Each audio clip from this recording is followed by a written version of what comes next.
Welcome back to my YouTube channel Excel 101। दोस्तों, pivot table डेकाडोज series के आज के इस लेक्चर में हम जानने वाले हैं कि हम अपने डाटा में पिवट टेबल किस तरह इंसर्ट कर सकते हैं।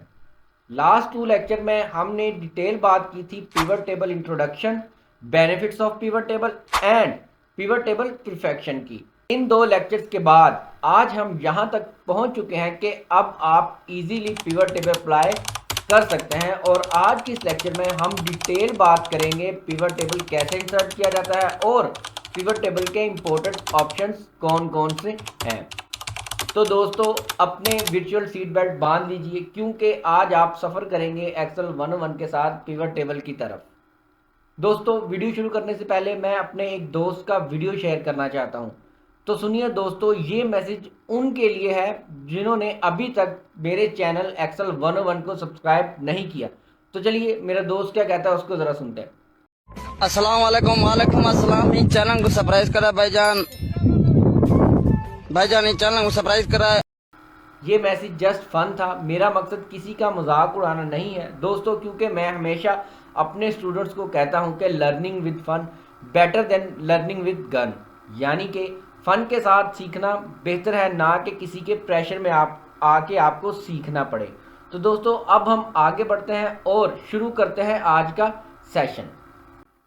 जी हाँ दोस्तों, तो ये हमारी वर्किंग शीट है जिसमें मैंने किसी कंपनी का सेल्स डाटा लिया है और इस पे ही हम सीखेंगे कि हम पिवट टेबल कैसे इंसर्ट कर सकते हैं। दोस्तों, शीट आपके सामने है, डाटा आपको नज़र आ रहा है। दोस्तों, मैंने पिवट टेबल के बारे में पहले 2 लेक्चर्स अपलोड किए हुए हैं। डेकाडोज सीरीज़ का ये तीसरा लेक्चर है। पहले 2 लेक्चर्स में हमने बात की थी पिवट टेबल क्या होता है, पिवट टेबल के बेनिफिट्स क्या हैं, और दूसरा बहुत ही इंपॉर्टेंट सेशन है जिसमें मैंने बताया था पिवट टेबल परफेक्शन, यानी कि पिवट टेबल यूज़ करने के लिए हमें किस टाइप का डाटा होना ज़रूरी है। तो जो मैंने उस लेक्चर में बताया था ये उसी तरह का ही एक डाटा है। इसमें मर्ज सेल भी नहीं है, इसमें कोई ब्लैंक रो या कॉलम भी नहीं है। अब देखिएगा, जब हम इस तरह के डाटा में काम करेंगे तो हम पिवट टेबल बहुत आसानी से जो है वो यूज़ कर सकते हैं। तो दोस्तों, सबसे पहले हमने करना क्या है, स्टेप 1 है पिवट टेबल को यूज़ करने के लिए कि हमने कंट्रोल ए के साथ अपना वो डाटा जो है वो सिलेक्ट कर लेना है। सिलेक्ट ऑल, यानी कि हम कंट्रोल ए प्रेस करने के साथ अपना डाटा सिलेक्ट करेंगे और उसके बाद हम पिवट टेबल अप्लाई करेंगे। तो वो हम कैसे कर सकते हैं, उसके लिए हमें जाना पड़ेगा इंसर्ट में। इंसर्ट में देखिए ये आपको ऑप्शन नज़र आ रहा है पिवट टेबल। जस्ट हम उससे उस पर क्लिक करना है और हमारे पास एक डायलॉग बॉक्स ओपन हो जाएगा। सबसे पहले टेबल और रेंज जो कि हम ऑलरेडी सेलेक्ट कर चुके हैं और उस बार में वो लिखा गया है। फिर उसके बाद है 2 तरीका का कि आप कौन किस जगह पे जो है वो पिवट टेबल प्लेस करना चाहते हैं। अगर आपके पास कोई छोटा डाटा है तो आप इसी शीट में, जिस शीट में आपने डाटा सेलेक्ट किया हुआ है, अपनी एग्जिस्टिंग वर्कशीट में भी आप सेलेक्ट कर सकते हैं, इंसर्ट कर सकते हैं। बट अगर आपके पास बड़ा डाटा है तो आप इसको दूसरी शीट में भी जो है, न्यू वर्कशीट में भी जो है वो आप इंसर्ट कर सकते हैं। बट ये वर्कशीट जो है आपकी वर्कबुक में ही ओपन होगी। ये इसके लिए आपको दूसरी फाइल ओपन करना नहीं पड़ेगी, इसी वर्कबुक में जो है वो ये शीट ऐड खुद ब खुद हो जाएगी। अब सिंपली इसको ओके को प्रेस करेंगे तो हम नई शीट में आ गए और उसमें जो है हमें एक dialog box pivot table fields के नाम पे हमारे राइट साइड पे हमें नज़र आ रहा है। ये देखिए, pivot table 1 to build a report choose fields from the pivot table field list. दोस्तों, इस तरह जो है हमने पिवट टेबल इंसर्ट कर लिया है। मैं आपको अब एक जादू दिखाता हूँ। ये देखिए, खुद ब खुद उसने रेंज को जो है, बस मैंने न्यू वर्कशीट का कहा था तो उसने जाके हमें तीसरी रो में जो है वो टेबल इंसर्ट कर दिया। अब देखिए, ये हमें अपनी राइट साइड पे फील्ड लिस्ट नज़र आ रही है। जैसे ही मैं कर्सर बाहर लेके जाता हूँ तो फील्ड लिस्ट गायब हो जाती है और इस तरह हम एनालिसिस भी नहीं कर सकते। तो जब भी हमने पिवट टेबल के लिए काम करना है तो हमने उस टेबल के अंदर जो है वो कर्सर को रखना है, कहीं भी रख लें आप, लेकिन उस वो जो कर्सर, वो जो एरिया दिया गया है उसके अंदर आपने अपने कर्सर को रखना है। तो फिर जो है वो आपको फील्ड लिस्ट शो होगी और आप अपने एनालिसिस है वो कर सकते हो। दोस्तों, अक्सर जब हम पिवट टेबल यूज़ करते हैं तो ये फील्ड लिस्ट जो है वो गायब हो जाती है, हमें नज़र नहीं आ रही होती। तो कभी कभी ये ढूंढना बहुत मुश्किल होता है। तो मैं आज आपको बताऊं कि ये हमेशा आपको पिवट टेबल एनालाइज वाले टैब में मिलेगी। उसको आपने क्लिक करना है तो ये आपकी राइट साइड पर मौजूद होती है। इसको आप क्लिक करेंगे तो आ जाएगी। तो ये एक पिवट टेबल फील्ड लिस्ट है जिसमें बहुत इंपॉर्टेंट ऑप्शन, इसकी जो 4 फील्ड्स हैं हमने इसको समझना है। जैसे हम, अगर हमें ये फील्ड समझ में आ गई तो हम पूरा पिवट टेबल जो है वो समझ जाएंगे। तो अब बढ़ते हैं इसकी फील्ड्स की तरफ। सबसे पहले इसकी फील्ड ये जो आपको नज़र आ रही है साइड पे, filter, column, rows and value, ये 4 इसकी फील्ड इस पर। इस फील्ड पे ही हमने अपने डाटा के साथ खेलना है, इस फील्ड को ही हमने यूज़ करके अपनी रिपोर्ट्स बनानी है। तो देखिए दोस्तों, ये हमारी फील्ड है, इसमें मैं व्यू भी हम चेंज कर सकते हैं, हम इस तरह का व्यू भी ला सकते हैं, हम इस तरह व्यू ला सकते हैं, हम इस तरह भी ला सकते हैं। अगर अगर आपको इस तरह का व्यू नजर आए तो भी आपने घबराना नहीं है, इसमें भी आप उसी तरह काम कर सकते हैं। ये इसका बाय डिफ़ॉल्ट जो है वो व्यू आता है, वो ये है।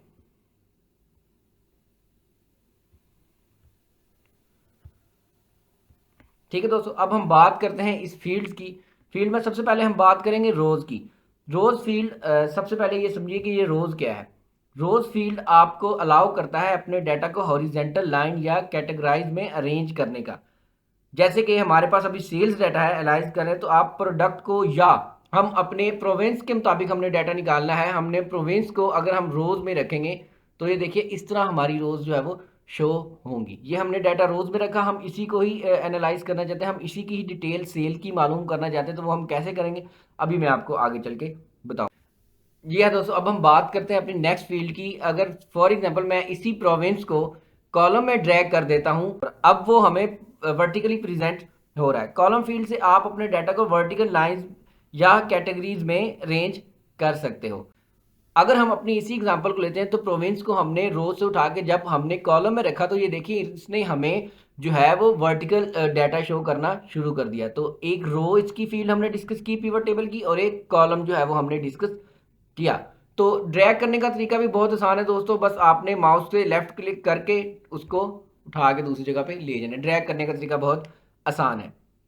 तो अब हम देखिए इसकी रिपोर्ट फाइनल करते हैं, हो रहती है। तो हम आगे बढ़ने से पहले वैल्यू और फिल्टर के बारे में आपको मैं बताऊंगा। वैल्यूज क्या होती है? वैल्यूज का मतलब है कीमत। वैल्यू फील्ड से आप अपने डाटा को समराइज कर सकते हैं, यानी कि अब जो भी मुझे डाटा चाहिए मैं जस्ट वैल्यूज में पुट करूंगा और मुझे उसका जो है वो डिटेल निकल आएगी। तो दोस्तों, वैल्यू का मतलब होता है कीमत। अगर हमने अपने डाटा को समराइज करना है, हमने अपने डाटा की समरी मालूम करनी है, तो ये बस ये देखिए मैं एक ही दफ़ा ड्रैग करूंगा, मैं एक ही दफ़ा ड्रैग करूंगा और मुझे मेरी रिपोर्ट मिल जाएगी। तो जैसे कि मैंने इस रिपोर्ट सेल्स को जो है वैल्यूज़ में रखा था, उसने मुझे उसकी कीमतें बता दी, उसकी वैल्यूज़ बता दी, सम ऑफ सेल्स बताया उसने। वो बता भी रहा है कि मैंने इधर जो रिजल्ट दिया है वो सम में दिया है। अगर आप काउंट करना चाहते हैं कि केपीके से हमारे कितने कस्टमर थे, पंजाब से हमारे कितने कस्टमर थे, सिंध से हमारे कस्टमर कितने थे, तो इसको आप काउंट भी कर सकते हैं, चेंज भी जो है वो कर सकते हैं। इधर से जस्ट आपने काउंट क्लिक करना है तो ये हमें काउंट करके बता देगा कि केपीके से आपके 15 कस्टमर थे, पंजाब से आपके 21 कस्टमर हैं, और सिंध में आपके 14 कस्टमर्स थे। ठीक हो गया, ये जो है इसने हमें रिपोर्ट दे दी। अब आखिरी इसकी फील्ड की हम बात करते हैं। इस तरह आप सम भी कर सकते हैं, काउंट भी कर सकते हैं, और भी बहुत से बेसिक अरिथमेटिक फंक्शंस हैं जो कि हम अपने नेक्स्ट सेशन में आपको बताऊंगा, और कस्टम फार्मूलाज यूज़ करना भी मैं आपको बताऊंगा। ये जो है हम बड़ी आसानी से अपनी केपीके, पंजाब और सिंध जो है वो प्रोविंस वाइज जो है हमने वो सेल्स मालूम कर ली। अब हम इसको और एक्सप्लोर कर सकते हैं, थोड़ा सा हम और समरी जो है वो बना सकते हैं। अब ये देखिए, अगर मैं सिटीज़ को प्रोविंस के नीचे ले आया हूँ तो उसके मुताबिक ये आ गई। अगर मैं प्रोविंस को इधर ख़त्म कर देता हूँ, रिमूव फील्ड करने से, एक ही क्लिक करने से हमारी वो फील्ड गायब हो गई। तो देखिए मैं जो है वो तमाम सिटीज़ का डाटा हमें आ गया। और दोस्तों, सबसे ज़रूरी बात मैं आपको बता दूं कि आपके पिवट टेबल फील्ड में सबसे जो आप डाटा समराइज कर सकते हैं वो आपके हेडर्स होते हैं। आपके डाटा में जितने भी कॉलम है वो इस टेबल में ज़रूर आएगा। पिवट टेबल फील्ड्स में सिर्फ वही चीज़ आएगी जो आपके हेडर में मौजूद है। तो आपने अगर हेडर की जितनी भी समरीज बनानी है, अपने डाटा के साथ खेलना है, तो आप अपने हेडर के मुताबिक यहाँ खेल सकते हो। इसकी फील्ड रह गई है जिसका नाम है फिल्टर। फिल्टर फील्ड से आप अपने डाटा को स्पेसिफिक क्राइटेरिया के हिसाब से फिल्टर कर सकते हैं। जैसे कि अब इधर अगर मैं रख दूं प्रोविंस को मैं फिल्टर करूं, तो इधर से मैं जो है इसको मजीद फिल्टर कर सकता हूं। इधर ये देखिए, ऐसे क्लिक करने से अगर मुझे जस्ट केपीके की सिटीज़ का डाटा चाहिए तो जस्ट मैं ये करूँगा, फिल्टर लगाऊंगा, तो इस तरह जो मैं है जो है वो रिज़ल्ट हासिल कर लूँगा। तो ये देखिए दोस्तों, इस तरह हमने पिवट टेबल को यूज़ करना सीखा। इस तरह पिवट टेबल हम इंसर्ट कर सकते हैं। तो अगर दोस्तों यही सिटीज़ को मैं इधर ले जाऊं, कॉलम में ले जाऊं, तो ये उसी तरह सिटीज़ का हमें वर्टिकली जो है वो डाटा जो है वो प्रोवाइड कर देगा। दोस्तों, मैंने बहुत ही सादा और सिंपल तरीके से आपको पिवट टेबल यूज़ करना सिखाया। तो इस तरह से जो है आप अपने डाटा को पिवट टेबल की मदद से समराइज कर सकते हैं। तो जैसे ही आप इसकी समरी बनाना चाहते हैं उस तरह आपको इसकी समरी मिल जाएगी। अगर आपको जैसे ग्रैंड टोटल नहीं चाहिए तो जस्ट आप एक क्लिक में जो है ग्रैंड टोटल भी गायब कर सकते हो, रिमूव ग्रैंड टोटल। इस तरह से हमने ग्रैंड टोटल रिमूव कर दिया। आप याद रखिए फील्ड लिस्ट आपको तभी मिलेगी जब आप उस रेंज में होंगे जहां पे पिवट टेबल इंसर्ट किया गया है। आप इधर आ जाएंगे तो ये फील्ड लिस्ट गायब हो जाएगी। तो जहां जहां पिवट टेबल इंसर्ट किया गया है वहीं आपको जो है वो पिवट टेबल फील्ड्स मिलने वाली है और उसी के अंदर रह कर जो है आप अपने एनालिसिस कर सकते हैं। तो ये एक तरीका हो गया पिवट टेबल यूज करने का। अब दूसरा तरीका भी मैं आपको बताता हूं। दूसरा तरीका क्या है, जैसे कि उसी डाटा में हम आ गए, हमने डेटा को सिलेक्ट किया हुआ है और हम इंसर्ट में जाएं। इसका शॉर्टकट भी है ऑल्ट एन वी की मदद से आप जो है पिवट टेबल को जो है वो इंसर्ट कर सकते हैं। अब पिवट टेबल का एक तरीका मैंने बताया न्यू वर्कशीट के साथ। अगर हम एग्जिस्टिंग वर्कशीट में हो तो फिर हम कैसे मालूम करेंगे। देखिए मैंने एग्जिस्टिंग वर्कशीट को क्लिक किया और उसके बाद मैंने इसको लोकेशन बता दी कि भैया यहाँ पे जो है मेरा पिवट टेबल इंसर्ट हो जाए। तो उसने यहाँ पे हमें साथ ही जो है वो पिवट टेबल इंसर्ट कर दिया। इसका साइज भी हम छोटा बड़ा कर सकते हैं पकड़ के, जैसे कि मैंने आपके सामने किया अभी। तो इसकी रिपोर्ट भी हम वैसे ही हासिल कर सकते हैं। इसमें भी हम, हमारे पास अगर स्मॉल डाटा है तो वो हम उसी पेज में रह के जो है वो काम कर सकते हैं। तो ये एक और तरीकाकार है पिवट टेबल को इंसर्ट करने का। तीसरा तरीका ये है कि कंट्रोल ए करें। आप कंट्रोल ए करने के बाद इंसर्ट में जाएं तो भैया ये देखिए आपको रिकमेंडेड पिवट टेबल्स का ऑप्शन नज़र आ रहा होगा। एक्सेल जो है, एक्सेल इसलिए भी मुझे बहुत पसंद है कि ये हमेशा दूसरों के लिए आसानी बांटता है। तो अब इसने एक ऑप्शन बिल्ड किया है एक्सेल के अंदर, एक ऑप्शन है रिकमेंडेड पिवट टेबल।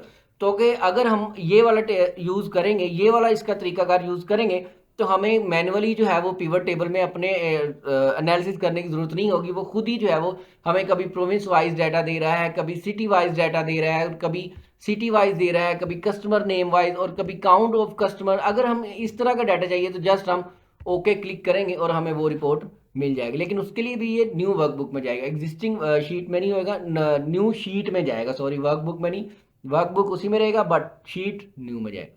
इस तरह से जो है हम पिवट टेबल जो है वो इंसर्ट कर सकते हैं। 3 तरीकों से हम पिवट टेबल इंसर्ट कर सकते हैं जो कि मैंने आपको बताया। जी हाँ दोस्तों, तो ये थी आज की वीडियो जिसमें हमने पिवट टेबल यूज़ करना सीखा। तो अगर आपको पिवट टेबल इंसर्ट करने में कोई प्रॉब्लम आ रही है या आप कुछ और पूछना चाहते हैं पिवट टेबल इंसर्ट करने के हवाले से तो कमेंट आप ज़रूर कीजिएगा। कि सजेशन मेरे लिए बहुत ज़रूरी होती है तो काइंडली वो सजेशन ज़रूर दिया करें। तो अब हमारी मुलाकात होगी नई वीडियो के साथ। तब तक के लिए अल्लाह हाफिज़, अपना ख्याल रखिएगा।